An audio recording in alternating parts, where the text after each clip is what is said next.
Good morning, guys. This is Mskana Ashlu from Dallas, Texas.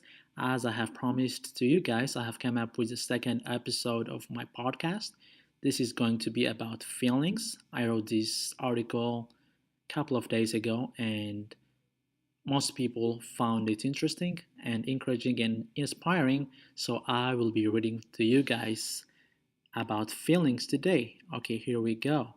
Our feelings are important part of our life. They have the power to make us take action. In fact, our actions are the result of our feelings. I can tell you how I love to talk about feelings. I love talking about people's feelings. I love asking people how things are making them feel. I love to know how people feel about different circumstances. One of the things that I like to do is to observe how I'm feeling throughout the day. I like to observe what's making me feel the way I'm feeling. Our thoughts play a big role on how we feel. The words that we tell to ourselves, the words that we speak to ourselves are the ones that have the power to make us have feelings.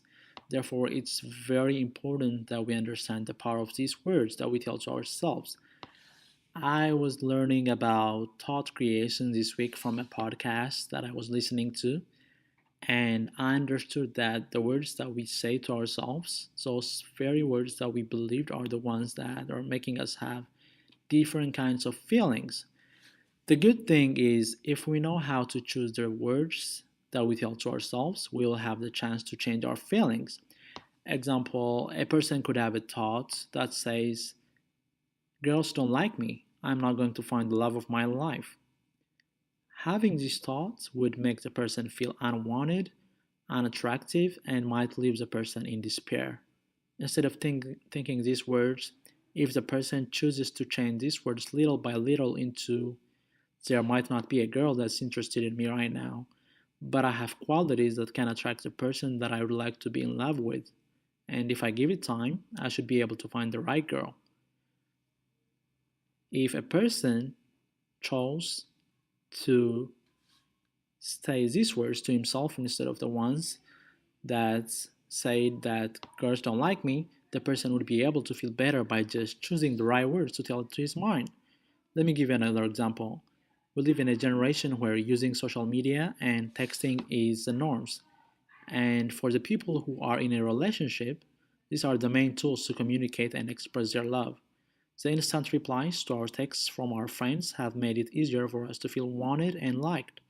But the problem is when our friends fail to reply to our texts instantly. That's when unwanted feelings kick in. That's when we should really be careful about how we think. We might think, why is he ignoring me? Why is he taking so long to reply to my message? These kinds of thoughts would make us feel frustrated, and instead of thinking this way, we can change the words into, the person is not replying to my text because he might be working on something important, he might be charging his phone, or he might have not seen it. These words, on the other hand, have the power to make us feel better, and even much better feeling than getting easily frustrated. So, if we know how to change our thoughts into better ones, we have a better chance of feeling better. Next time you feel sad, mad, or terrified, take the time if you can work through the process of changing the words that you are telling yourself. See if you can use other words besides the one that you are telling yourself. I can't tell you how awesome you'd feel if you know how to choose the right words.